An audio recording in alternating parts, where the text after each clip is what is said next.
Baik, teman-teman semua, pada saat ini kita akan mengadakan diskusi kembali ya, obrolan anak tebet. Nah ini nih, obrolan anak tebet. Nah sekarang kita mau ngobrolin tentang demokrasi rasa Orba. Itu kira-kira tuh Bang Saud. Nah, jadi di samping saya ini narasumber, nanti akan ada lagi Saudara Usman Hamid yang merupakan Direktur Amnesty International.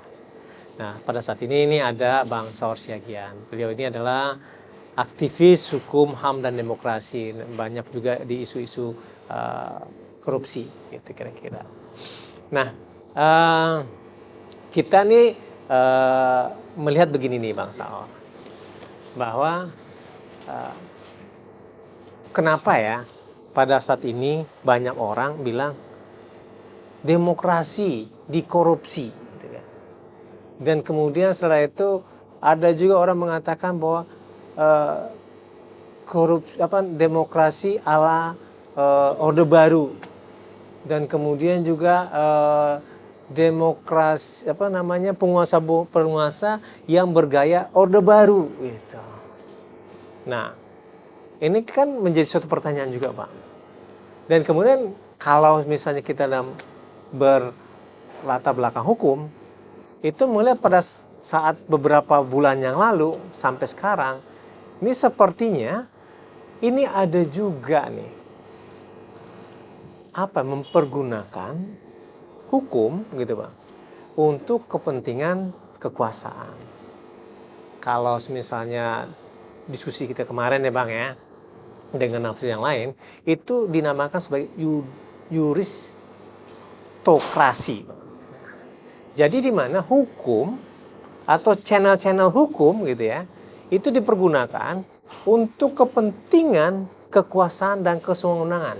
Jadi tirani mempergunakan itu. Itu bahasa dari narasumber yang lalu gitu. Tapi ada beberapa yang lain sebenarnya juga.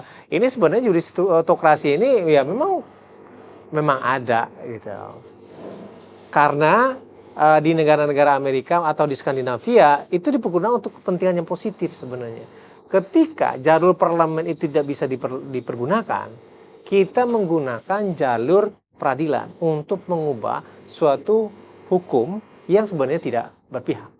Tapi ini kan bertimbang balik deh sebenarnya itu Bang. Nah, jadi kita melihat apakah memang benar pada saat ini kita menganut sistem demokrasi gitu kan, dan sudah direbut pada tahun 98 dulu, mungkin abang juga sebagai aktornya dulu gitu kan, itu masih berasa kayak Orde Baru Bang gitu. Nah menurut Bang Saur gimana nih sekarang? Silakan Bang. Saya sangat terhormat dan sangat bangga kepada tim, khususnya saya berterima kasih kepada Alfon. Terharu juga saya tentang integritas daripada acara ini. Memang terus terang saya baru jam 9 saya baca, kalau tidak salah, atau sebelum jam 8 Alfon undang saya. Terus terang karena saya merasa sangat bersyukur diundang.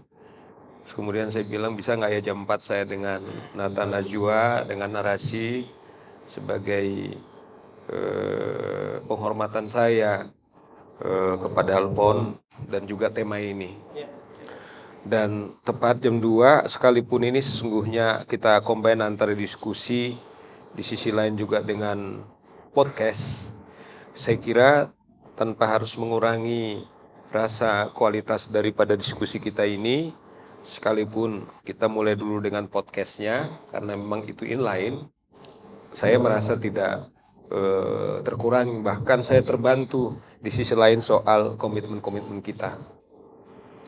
Tema ini penting menurut saya, soal diskusi-diskusi yang kita diskusikan demokrasi ala Orde Baru. Kalau saya memaknai bahwa soal Orde Baru ini kita sudah runtuhkan pada 98, sehingga kita sebut namanya era reformasi. Cuman menurut saya problemnya adalah ketika reformasi ini sudah hampir 25 tahun,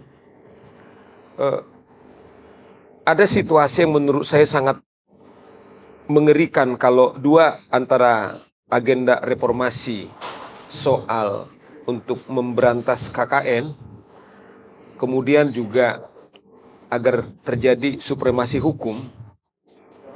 Dan tentu dalam supremasi hukum ini yang pasti tema di atas adalah Orde Baru itu adalah era yang sangat korup.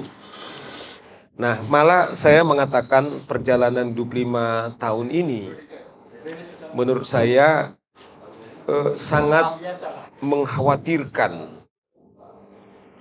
Kita nggak kebayang misalnya saya bicara kalau tadi Alfon mulai dengan sifatnya yang tesis, misalnya soal teori, tapi supaya seimbang saya bicara soal praktek.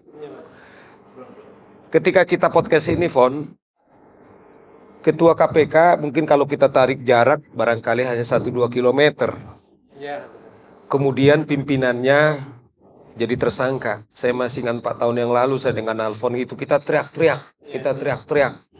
Kita teriak-teriak kepada pansel bahwa saudara Firly Bahuri ini kemudian bermasalah. Ternyata apa fakta yang terjadi? Saya mengatakan kemarin itu di salah satu media, kalau hostnya mengatakan kami sudah 2 bulan bercerita atau mendiskusikan soal apa yang terjadi di KPK, saya bilang saya udah 4 tahun teriak-teriak karena di tangan saya dulu bersama dengan Alfon dulu 1000 karyawan yang membuat ratifikasi tanda tangan menolak Firly Bahuri. Menurut saya mengapa ini sangat serius, karena kita bicara soal Orde Baru yang telah runtuh, karena ini kita ngobrol demokrasi Orde Baru diruntuhkan oleh reformasi. Salah satu simbol daripada reformasi itu untuk memberantas korupsi, lahirlah namanya KPK. Saya mengatakan gini, dengan tersangkanya saudara Firly Bahuri tidak ada kejahatan yang paling serius sekarang terjadi di Indonesia apa yang dilakukan oleh Firly. Dengan 3 alasan. Pertama, lembaga ini hadir adalah sebagai simbol runtuhnya, yaitu demokrasi Orde Baru, yang semuanya sentral remote itu di Jalan Cendana, dengan korupsinya, kemudian muncullah yaitu KPK. Dan yang kedua, coba bayangkan yang tidak tanggung-tanggung, KPK itu didesain sebagai simbol ada harapan kita telah runtuh, yaitu korupsi, dan dibuatlah kemudian KPK ini karena memang kepolisian dan kejaksaan belum maksimal, dia sebagai supervisi. Tapi pun apa yang terjadi? Lembaga yang dia supervisi itu dialah yang menangkap dia yang sekarang. Polisi atau aparat penegak hukum yang disupervisi dialah yang menangkap sekarang. Ironis ya Bang ya? Ironis. Saya terus terang gini, Fon. Saya terus terang, tapi izinkan ini harus saya katakan apa saya ada-adanya. Masihkah kita punya moral mengatakan kepada anak-anak kita, supaya kalian jangan korupsi? Di mana lagi moral, andaikan kawan-kawan sekarang ini di KPK kemudian melakukan kerja-kerja pemberantasan korupsi, sementara ketuanya kemudian terjerat dari korupsi. Masihkah? Sama dengan kita diskusi kita ini, Fon. Makanya saya tadi bersyukur kita mulai jam 2. Terlepas ada orang, saya selalu percaya begini, namanya teori gelombang. Kalau saya ngajar gitu, Fon, dengan anak mahasiswa saya. Kalau saya janji jam 2, nggak ada murid saya, dan berkali-kali ini saya lakukan. Saya mengajar dengan tembok. Saya bilang sama murid saya tidak akan mengurangi standar nilai yang saya miliki atau kesepakatan kita oleh karena kamu tidak komit, oleh karena kamu rusak. Udah janji jam 8 tapi kamu tidak. Itulah yang sekarang terjadi di sana, di Kuningan sana. Nah, oleh karena itu saya kira bersyukur podcast begini, diskusi begini, dugaan saya inilah yang masih ada harapan Pengorbanan daripada Alfon dan kawan-kawan yang sekarang kita ada di sini yang mau capek, yang terus berteriak sama dengan saya. Saya bersyukur ketika saudara Firly Bahuri, bukan saya senang di atas derita orang lain. Bahwa teriakan-teriakan kita itu bukan karena kebencian. Bisa kita ukur karena narasi. Sama dengan diskusi-diskusi kita ini. Saya tidak tahu hanya berapa orang yang nonton kita, Alfon. Bagi saya tidak terpenting. Tetapi tanggung jawab saya sebagai privilege, sebagai warga, sebagai pemilik daulat, yang juga membangun atau mempertahankan demokrasi. Bagi saya, ketika saya diberi kesempatan itu, saya harus hargai itu dan saya gunakan itu. Nah, oleh karena itu menurut saya yang paling sekarang prihatin adalah demokrasi yang sekarang ala Orde Baru, malah menurut saya adalah karena Orde Baru menurut saya telah kita runtuhkan dengan reformasi. Tetapi banyak orang kemudian telah mengkhianati daripada reformasi itu sendiri. Contoh misalnya yang saya bilang, bayangkan saya mulai misalnya dari Kuningan, bayangkan orang yang telah difasilitasi, kemudian yang telah dibiayai, kemudian melakukan ini. Tetapi kita jangan salah, apakah kemudian Kuningan kemudian berdiri sendiri? Ada pansel.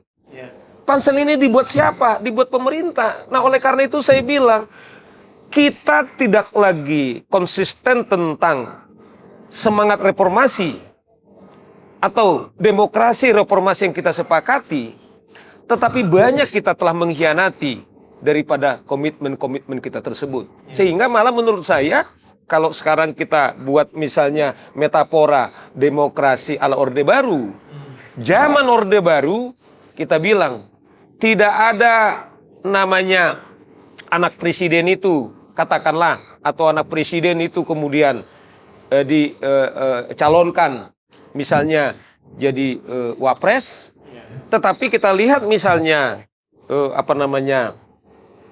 sekarang ini ada anak presiden bahkan telah didorong kemudian menjadi wapres. Nah, ini menurut saya adalah antitesis pengkhianatan kita tentang reformasi yang kita sepakati. Nah, oleh karena itu saya kira kalau kita masih konsisten, paling tidak bagi saya penting dengan katakanlah apa yang saya gumuli tentang supremasi hukum, tentang KKN. Karena itu jelas, di KKN itu karena memang ada mandat yang sangat luar biasa. Bahkan kalau kamu melakukan KKN, kamu bisa juga dipidana. Itulah yang sangat serius yang menjadi mandat yang barangkali kalau kita masih menghargai tentang kesempatan kita berbangsa, yang terus harus kita perjuangkan. Gitu loh, rekan Alfa. Gini Pak, dulu hukum dipergunakan oleh penguasa, kan gitu ya Pak ya.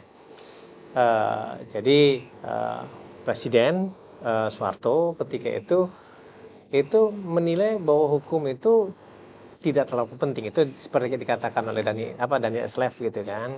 Sehingga hukum itu hanya menjadi instrumen atau alat dari penguasa gitu.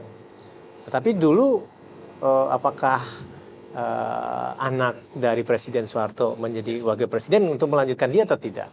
Nah, sekarang jika dibandingkan dengan sekarang, apakah kondisi yang terjadi pada Orde Baru tersebut terjadi juga pada saat ini? Apalagi pada saat ini seperti yang Bang Saur katakan, ada fakta bahwa Jokowi itu mengizinkan gitu, dalam tanda petik mengizinkan gitu kan, bahwa ya nggak apa-apa anak saya dan itu saya restui menjadi presiden.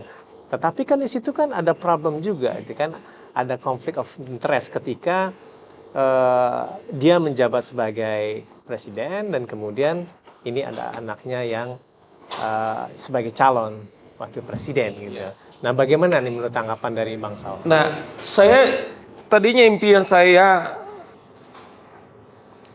rekan Alfon, saya ini termasuk 2 periode ini adalah terus terang saja, saya ini mendukung Pak Jokowi dan saya sayang dengan Pak Jokowi. Tetapi dalam konteks kenegaraan tadinya impian saya gini, Fon, melekat kepada seorang presiden kan dia kepala negara. Kemudian istri adalah ibu negara. Impian saya tadi setelah runtuh Orde Baru, Ibu presiden itu ibu 280 juta, ibu daripada 3 anak saya juga. Ibu dari istri saya juga gitu loh. Saya tadinya kebayang begini, dalam konteks hakikat demokrasi, impian saya di reformasi ini, Fon. Ketika diperhadapkan kepentingan seorang anak presiden, kemudian dengan anaknya Alfon atau dengan anaknya Saur Siagian misalnya, saya tadinya bermimpi begini, kalaupun itu ibarat saya ini kayak onani, tapi nggak apa-apa lah daripada Alfon bilang saya onani. Hakikat kemudian reformasi yang kita perjuangkan dengan darah, dengan air mata, dengan uang. Kemudian ketika ada kepentingan soal negara, presiden mengatakan, udah lebih dahululah anak Pak Saur, anak Pak Alfon, karena secara privilege biar bagaimanapun anak saya itu sudah tetap menjadi anak saya. Setidaknya kalau saya menjadi mantan presiden, anak mantan presiden, pasti di aspek dimanapun dia diuntungkan. Nah, sekarang ini malah yang terjadi kan kebalik gitu loh. Kita bayangkan panggilan ibu negara, makanya dia tinggal di istana. Kemudian istana kita isi dengan segala kepentingannya. Saya tadi bermimpi, ketika kita bicara soal kenegaraan, dia berpihak bilang, enggak, yang penting pikirkan dulu anaknya Pak Alfon itu, anak petani itu, anak tukang parkir itu gitu loh. Karena anak tukang parkir, anak nelayan, pasti dia jauh dia punya akses. Bukan saja kepada akses ekonomi, kepada kesejahteraan. Bayangan saya disitulah narasi, disitulah nyanyian-nyanyian daripada kepala negara dan ibu negara. Sekarang ini dengan peristiwa di MK yang kita lihat dan narasi kita sekarang ini adalah bahwa yang kita lihat hari-hari ini bukan bagaimana anak-anak petani kemudian yang karena mereka hasil produksi, hasil pertanian mereka yang tidak kalah kompetitif kemudian kita diskusikan. Tetapi sekarang kita menjadi diskusi.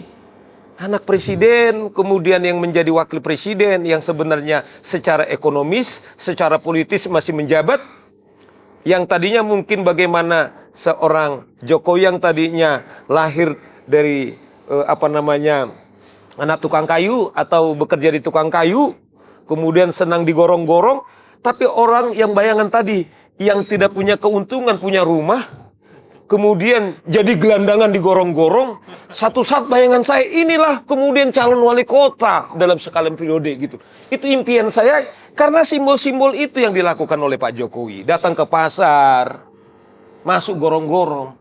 Saya kebayang biarpun fisik, tapi saya tadinya mimpi, tiba-tiba ada orang yang tidur di gorong-gorong 5 tahun kemudian. Ternyata dia berdampingan dengan Bang Alfon, diwawancarai dia. Barangkali apakah karena ekonominya maju atau karena dia ikut kontestasi.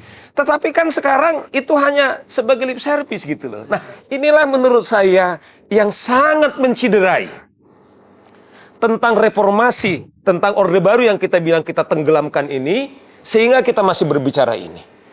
Tetapi saya bersyukur sore hari ini bahwa ini masih kita bicarakan karena memang kita masih sebagai demokrasi. Saya selalu bilang, salah satu keistimewaan privilege yang saya miliki, bukan saya sebagai seorang advokat, saya selalu bilang, tetapi saya sebagai citizen, saya sebagai warga.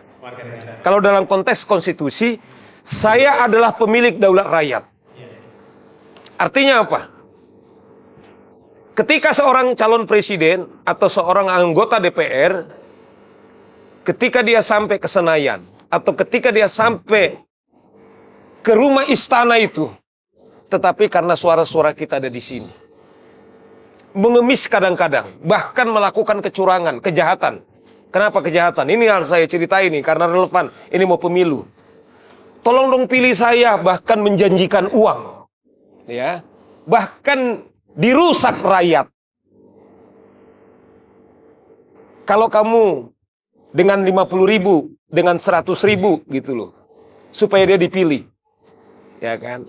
Bahkan saya kesempatan ini pun minta maaf, karena kesempatan ini saya juga harus juga ingatkan kita semua, kalau ada calon anggota DPR atau calon presiden, siapapun dia, kalau Anda juga menerima uang dan dengan menerima uang itu, kemudian Anda memilih, Anda juga pengkhianat demokrasi. Sehingga kita bisa berteriak, menagih hutang-hutang mereka. Saya mengatakan 50.000 dengan 100.000. Bukan berarti itu kecil, tetapi tidak pernah membuat kita kaya dan miskin. Nah, oleh karena itu sehingga daulat rakyat, demokrasi yang kita bilang demokrasi itu, bahwa kedaulatan di tangan rakyat atau di tangan kita, tetap itu bisa kita perhatikan. Menurut saya itu yang paling istimewa kita sebagai warga. Sehingga bisa kita teriakin, sama, saya teriakin. Firly, bukan saya senang dia tersangka, tetapi uang yang digunakan untuk fasilitas mereka dikhianatin, dan itu yang kita teriakin. Karena memang mereka dapat tunjangan itu adalah dari keringat Anda. Anda hanya punya motor.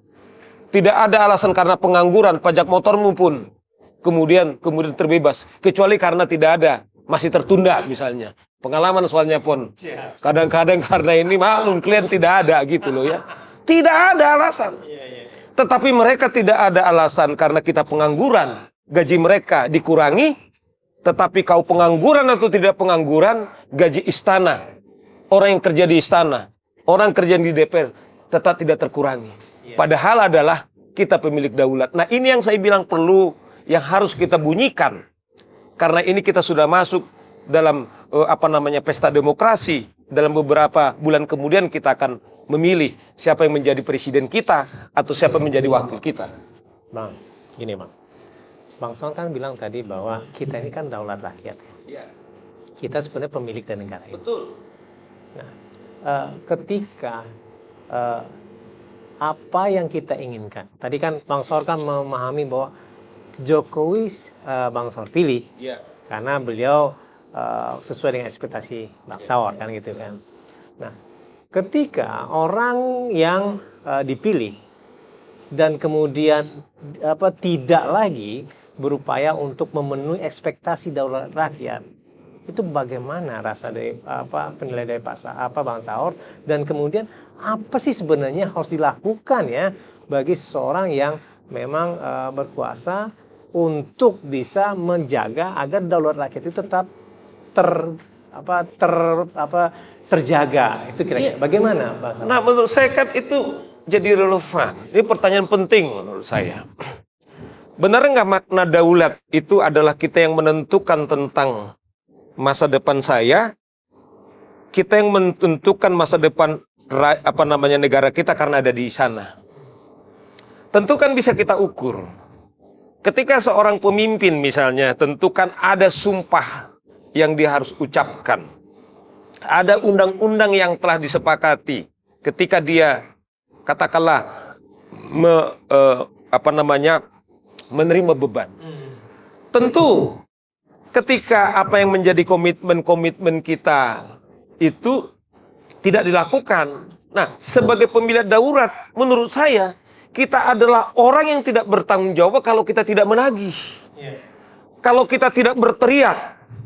Menurut saya, ya sebenarnya kita sama juga. Kalau saya selalu mengatakan antitesis kemudian dari daulat rakyat, ya kita juga budak juga.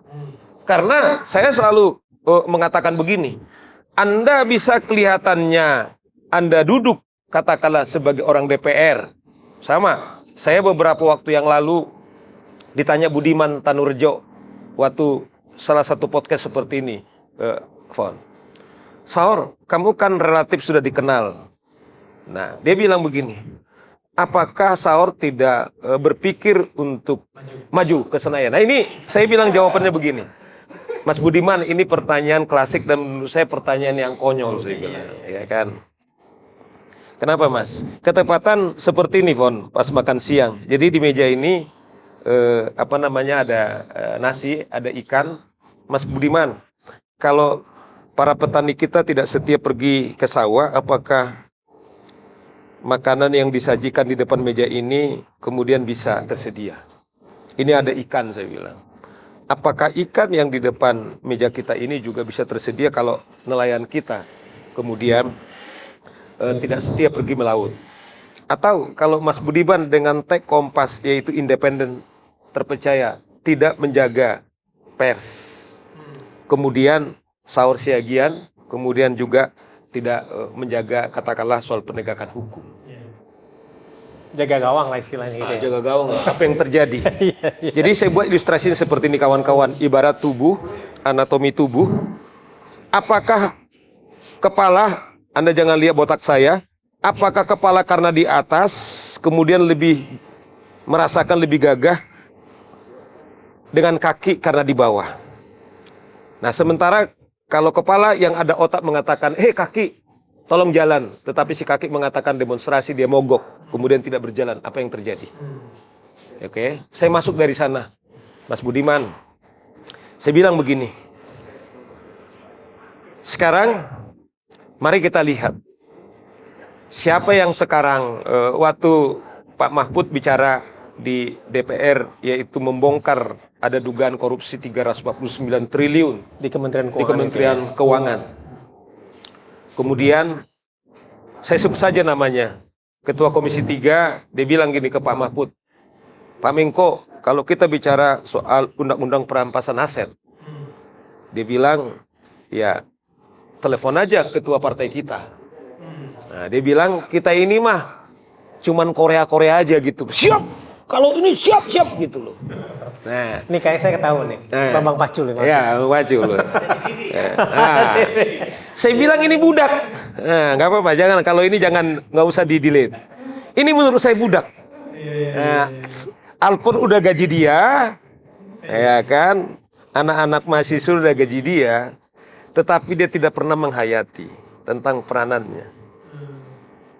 Baru yang terakhir. Ini yang saya bilang, Mas Budiman, siapa sekarang yang lebih banyak pasien daripada KPK? Pasti pertanyaan Budiman tadi itu, apakah Saur? Kemudian tidak mau pergi ke Senayan. Jadi selalu alasan saya, Fon, mungkin saya pengecut. Saya toh dengan profesi saya ini bisa membesarkan anak-anak saya. Toh diundang Alfon juga bebas berbicara begini, ya udah. Mendingan seperti inilah gitu loh. Nah maksud saya gini loh, ada kelihatannya menurut kita seperti simbol-simbol demokrasi, tapi demokrasi yang mati. Kalau bahasa saya, demokrasi yang sebenarnya zombie. Seakan-akan sebenarnya ada demokrasi, padahal hanya fisiknya. Hiasan ya Bang ya. Hanya, ya lebih dari itu, hanya bangkai. Contoh gini loh, Fon. Kalau saya sekarang mati, Fon, nah, mungkin pernah kita ngomong di LC ini, mungkin Alfon lupa. Fisik saya masih ada nggak, Fon? Kalau saya mati, fisik saya masih ada nggak? Masih kan? Benar nggak? Kalau saya disebut, tetapi masih manusia nggak saya disebut? Saya ulangi, ketika saya sekarang mati, fisik saya masih ada kan? Tapi saya masih manusia lagi nggak? Udah mayat ya. Udah mayat, ya betul kan? Artinya adalah yang hilang dari saya apa? Adalah roh jiwa saya. Artinya sama. Kalau ada orang anggota DPR, kemudian dia mengaku wakil rakyat tapi tidak kemudian bertindak sebagai wakil rakyat, atau ada presiden tidak bertindak seperti mewakili 250 juta, sama dengan presiden mayat-mayat gitu loh. DPR yang mayat-mayat gitu loh. Zombie. Sama juga daulat rakyat. Ketika ada berita tentang pesta demokrasi, diskusi seperti ini, kemudian kita pilih, udahlah itu kerjaannya Pak Alfon dengan kawan-kawannya. Jangan salahkan, Anda juga zombie juga. Di sisi lain Anda mengaku punya daulat rakyat, tapi daulat rakyat Anda sendiri sudah Anda gadaikan tanpa Anda sadar. Makanya saya bilang, topik-topik diskusi ini jadi penting adalah bagian saya yang diundang Pak Alfon sekalipun dengan terbatas, saya bisa bilang pertanggungjawaban sebelum pemilu saya sudah lakukan. Untuk merebut, untuk tetap menjaga daulat rakyat saya. Inilah relevansinya ketika kita teriak bahwa kita menagih janji karena Anda bukan gratis di sana. Coba bayangkan kawan-kawan kita yang di parlemen itu. Mereka datang berapa ajudan. Mereka pergi di jalanan, mereka nenot, yang lain ngantri macet-macet, kemudian dia bisa jalan. Bagaimana orang-orang kemudian juga yang pejabat publik yang lain? Siapa yang membayar itu? Beni. Temannya Alfon Beni ya? Doni. Don, jadi 10.000 yang kamu bilang itu harus disadarkan itu.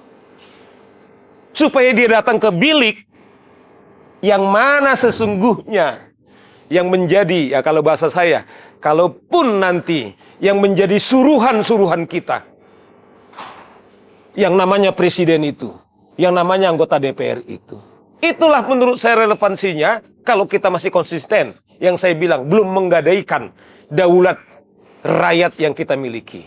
Nah makanya saya bilang selalu begini. Saya jadi rakyat aja nggak pernah sombong, itu sudah terakhir itu.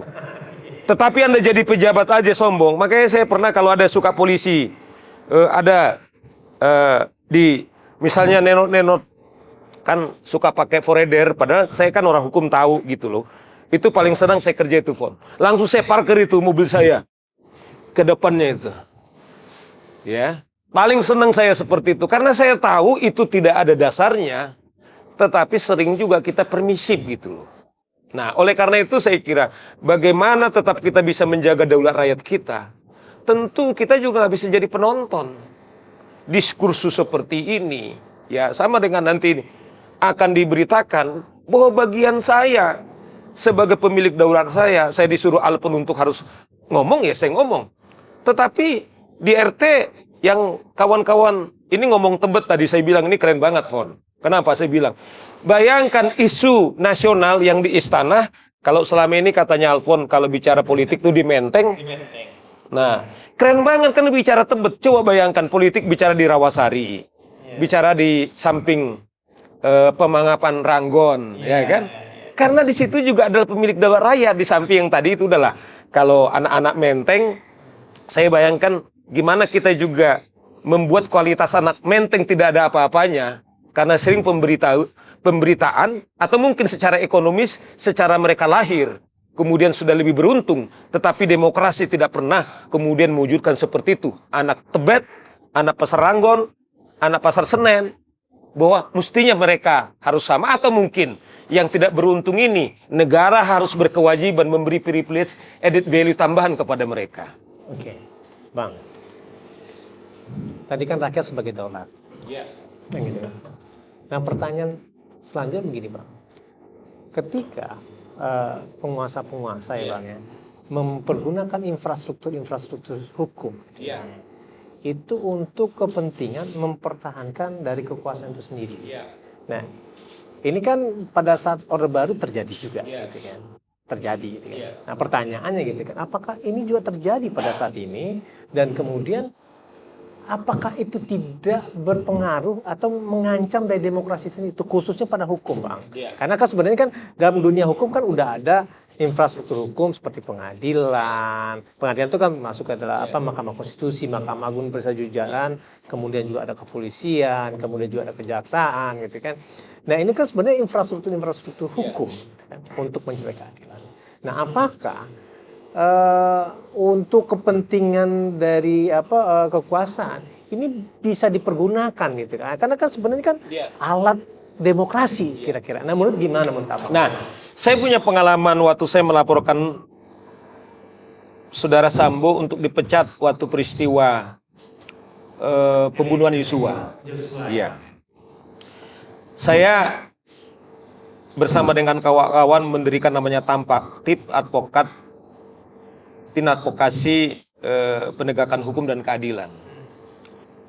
Dalam kontemplasi saya, ada menurut saya penegakan hukum yang tidak benar. Kemudian saya berkumpul dengan beberapa advokat, kemudian melaporkan saudara Verdi Sambo ke Mabes. Tapi yang kami fokuskan di etiknya. Iya, ke Propam ya waktu itu. Di Propam. Alasan kami begini, saya tidak punya konflik interest kepada saudara Sambo, misalnya karena ada laporan saya tidak ada.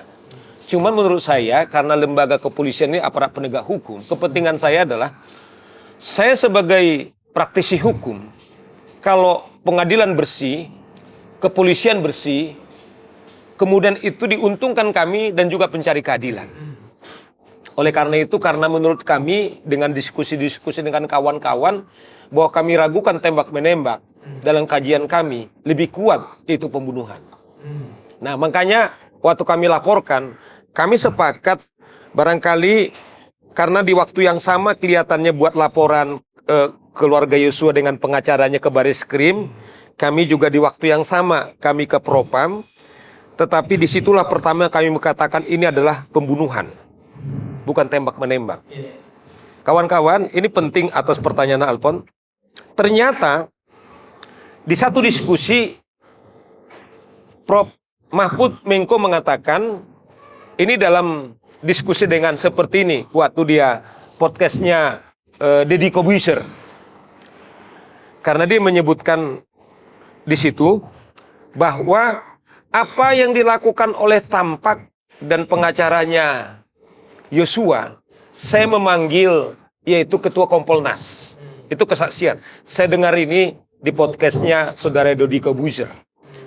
Lebih layak ini pembunuhan daripada tembak-menembak.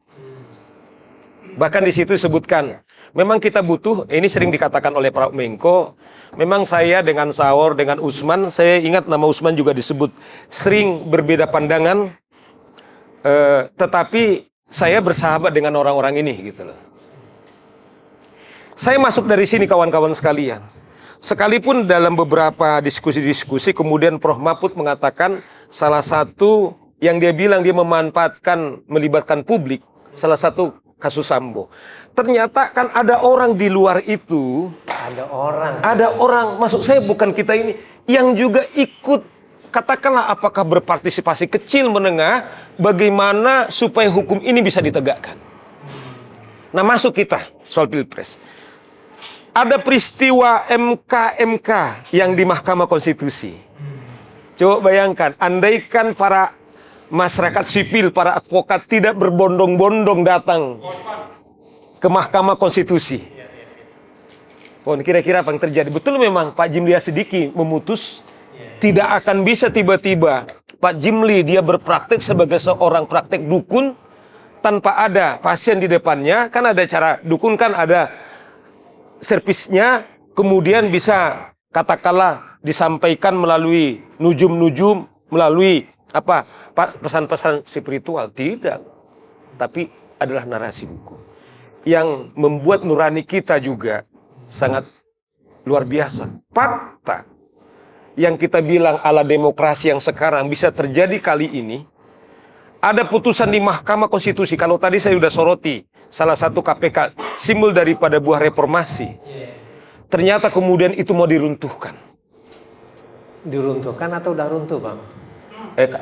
Karena kita sedang berjuang supaya jangan diruntuhkan. Dicoba mau diruntuhkan. Sama dengan KPK itu. Dicoba mau diruntuhkan.